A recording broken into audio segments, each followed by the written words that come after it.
What is cognitive dissonance? In the 1950s, a social psychologist by the name of Leon Festinger proposed his theory of cognitive dissonance, which is the mental conflict that occurs when assumptions or beliefs are contradicted by new information. Cognitive dissonance is why people get upset when their beliefs are challenged. One day, Festinger was reading an article about a cult who believed that they were receiving messages from aliens telling them that the world was going to end on a specific date. These people left their jobs, they sold their homes because they really believed that the world was going to end, and they thought that a flying saucer on that special day was going to come and scoop them up. Obviously, that never happened, but what did happen next is what interested Festinger.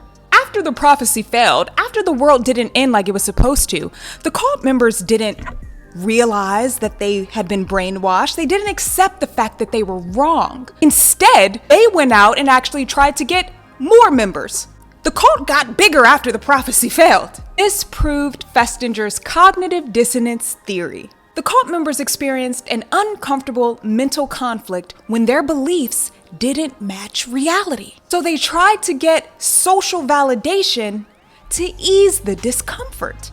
It was easier for them to do this than it was for them to actually change their beliefs. Festinger believed that people need to maintain consistency between thoughts, feelings, and behaviors. If they're in a cult that's failing, they'll recruit more members in order to maintain their belief that everything is going according to plan. When beliefs don't match reality, it creates the uncomfortable sensation of cognitive dissonance. And people who are unwilling to change their beliefs will do whatever it takes to avoid that unpleasant reality.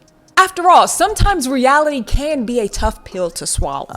It's like that scene in The Matrix. After Morpheus tells Neo the truth about the real world, Neo's gone his entire life thinking that he was in the real world. And here Morpheus is telling him that all of that was nothing more than a computer simulation.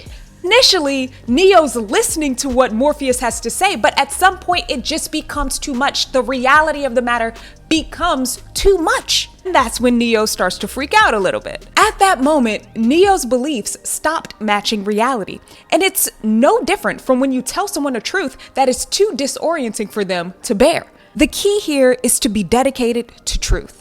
No matter how uncomfortable it might make you feel, no matter how unpleasant it is, it's the truth, and that has to be held in a higher regard. If you focus on the importance of truth, just like Neo, you will eventually come around and understand that you have to adjust your beliefs to reality instead of trying to adjust reality to fit your beliefs. We make unpleasant things go away by looking it in the eye, not by shutting our eyes. That's what we have to remember. Festinger dedicated his life to cognitive dissonance theory. He went on to co-write this book. This is the opening line. A man with that conviction is a hard man to change. Tell him you disagree, and he'll turn away.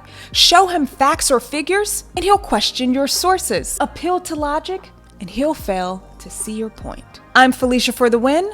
This was Cognitive Dissonance, and let me know in the comments what came to mind as you were watching this video. I'm curious to see what you'd say. Like and subscribe.